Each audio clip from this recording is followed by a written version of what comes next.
Welcome, friends, to the channel Manchester United Fan Forever, where we cover news related to Manchester United and football. Friends, Game of Thrones, I really loved that show, except for the last two seasons. But that show is kind of going on at my favorite club, Manchester United. So, why am I saying so? I'm going to cover in this video. I'm going to be talking about the existing structure at Manchester United, how it is getting changed under Ineos, under the new ownership, what is happening with Erik Ten Hag and his staff, and why am I a little worried about Erik Ten Hag. So friends, before we move forward, please like this video and subscribe to my channel. We cover news related to Manchester United and football. So let us start with the structure that we have in place, or the structure that we are trying to establish. So as you can see, at the top there is the ownership, which now includes Ineos, Sir Jim Ratcliffe, and then there are few people that he confides in, people who help him. For example, Sir Dave Brailsford, as well as Blanc. So these, I'm going to consider them as ownership structure, under the ownership structure, and then they are going to appoint CEO. We already had a CEO in Richard Arnold, but who was let go, and now we know that Omar Brada is going to be our new CEO. He is coming from Manchester City, and then after that we have a director of football position, which was currently occupied by John Murta. And as you may know, John Murta is also let go. It is a very recent update from Manchester United. So he's got let go, and then we are anticipating Dan Ashworth to take his position. So I'm going to cover what is the latest going on these backroom staff appointments from Manchester United in a moment. But let us move forward in the structure. So director of football is the position who reports into CEO, and then below that there is a technical director, or someone who looks towards the manager and the recruitment team, as well as the medical staff. This position is called technical director currently. Darren Fletcher is the technical director of football at Manchester United, and we know that Manchester United is looking at Jason Wilcox, who is coming from Southampton. So I'm going to give you the latest update on the three new recruits for Manchester United and Ineos. So Omar Barada and Jason Wilcox, both of them are on gardening leave. They are not in Manchester United, but there is a very strong connection between both of them. They both come from Manchester City.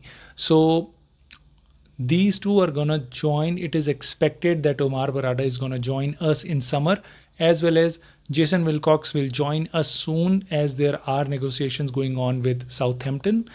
Otherwise, if we cannot make a deal with Southampton, Jason Wilcox cannot work for Manchester United for the next 12 months. He has already resigned from Southampton. So I think we should be in a position to at least take him on board soon. And then, as you know, there is a lot of back and forth going on with Newcastle in terms of Dan Ashworth. So Dan Ashworth is the latest news here is that 10 million is the fee that Newcastle is looking for, and United are also trying to make a deal or maybe bring it down a little bit. But as things stand, Dan Ashworth cannot work for Manchester United until summer of 2025, not this summer. So this is the structure that Ineos is trying to put. They have already removed a couple of the existing people from their jobs, and then they are trying to bring in the new structure.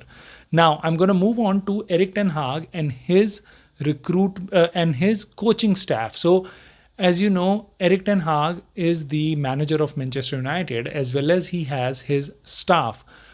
One of them is Eric Ramsey, was Eric Ramsey. As you know, he has already left because he got a managerial position job at a club in MLS, so he has left for America. And then comes Mitchell Vandergaag, who is an assistant coach, as well as Benny McCarthy, who is the striking coach, the striker, the one who works with the forwards. And talking about the staff, and since we were on the topic of Game of Thrones, I somehow feel that this guy, Charlie Owen from the backroom staff of Erik Ten Hag, he gives me a look of Euron Greyjoy from Game of Thrones. Do you see any resemblance here, or is it just me? So, guys, moving on. Mitchell Vandergaag, there is a little concerning news for Manchester United. This is an amazing news for him personally. So, Ajax is looking to get a new coach in the next season, and they are considering appointing Mitchell Vandergaag. So, in case there comes an offer from Ajax, I think he's going to move to Ajax as he has managed there before with Erik Ten Hag, and this would be the next step in his career. And there is another concerning news with another of the staff of Erik Ten Hag, Benny McCarthy, who came with Erik Ten Hag. Now his contract ends in this summer, and there are no new offers on the table from Manchester United for Benny McCarthy. Now, why am I worried about it? Why am I worried about a backroom staff appointment for Manchester United? It could be a case that Ineos have something in plan. They would give Erik Ten Hag a new coach. It could be a case Ten Hag may have already someone else in mind. Maybe Jason Wilcox or Omar Barada have someone in their mind. But the reason I'm worried about is that most of the Erik Ten Hag's staff is gone or going or gonna go by the end of this season. It would be very easy for Ineos to then sack Erik Ten Hag. It's not going to be very easy in terms of that Erik Ten Hag is not going to cost them. But if you were to fire a manager, if you were to sack a manager, it certainly helps your case if his backroom staff is gone. Maybe in case, I'm just wondering, this is just a speculation, that if Ineos wants to get rid of Erik Ten Hag, they would certainly not give a new contract to Benny McCarthy, who came with Erik Ten Hag, because then if they sack Erik Ten Hag in the summer, they would then have to sack Benny McCarthy as well and gonna pay him more money. So in case they were to sack Erik Ten Hag by the end of this summer, by the end of the season, they would certainly do what they are doing with Benny McCarthy. They would not offer him a new contract. Like like I mentioned before, there is a possibility that they have someone else in the mind. There is someone else in Erik Ten Hag's mind, but this is why I am a little concerned. So this whatever is going on at Manchester United, people say change is good, and believe you me, we need change. We need a lot of change at our club from top to down, and there is a lot of change required on the player side as well, our playing team, our squad. But too much change could cause chaos, and there is another reason why I'm worried. So you must have seen media trial for Erik Ten Hag. They have already decided that Erik Ten Hag is not fit for Manchester United. They have already decided that Erik Ten Hag should be sacked, and that is why you keep hearing news about Erik Ten Hag, who has to go, who has not done his job, who has failed, and whatever. I don't know how much is their football knowledge with such injury crisis. He's managing United, and we are still in a race for Champions League football, and we are gonna play FA Cup semi-final. At this club, with these players, with so many injuries, we have had more than 70 injuries this season, guys. And any club who has had anywhere similar to us, like Chelsea, Newcastle, they are all behind us. And so I don't know why media is I know why media wants Erik Ten Hag to get a sack, because it will cause more news. New manager comes in, he gives more statements, so it's a good business for them. and the fan following for Manchester United, it gives you a very good reader base. So it is certainly a bigger news for them, instead of when there is a new recruitment at Newcastle in terms of their managerial position.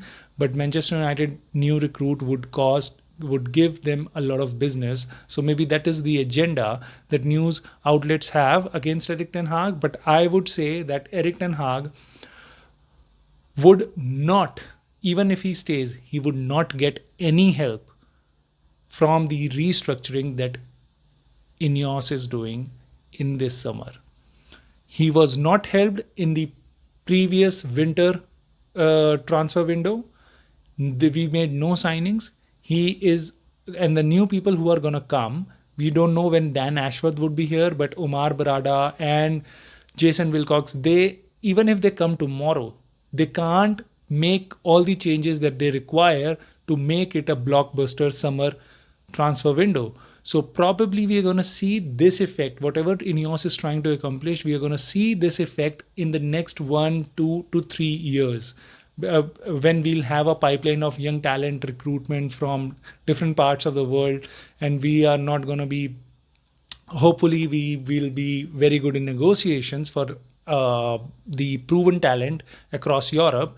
But Erik Ten Hag, unfortunately, next season would not get the benefit of whatever we are trying to accomplish. And that is another concern of mine, because next year media is going to be on his tails saying that now United have the structure, now United have spent 100 or 150 million pounds, and United is still not competing for the title. We cannot until the leadership, until the structure starts delivering to Erik Ten Hag, until we have the players, until we have new 10-15 players, and then all the players who have been here since too long and who are not performing, they are all out. We cannot expect Erik Ten Hag to fight for the title. So this is my concern. I am either ways, even if Erik Ten Hag stays, there is a ticking like a time bomb that is going against him, because we do not have the structure yet. And in case he goes, I'm seriously, I would be Ineos out, because I really like this guy Erik Ten Hag, and I'm telling you, he's one of the best available coaches in Europe who can work with young talent, and we have an amazing academy which is coming through. So I am totally Erik Ten Hag in. And guys, just let me know in comments below, what are your thoughts on whatever is going on at Manchester United, and whether you would like to see Erik Ten Hag stay or gone. Just let me know in the comment section below. And if you like this video, please hit a like button and subscribe to my channel. I'm going to see you soon. Thank you.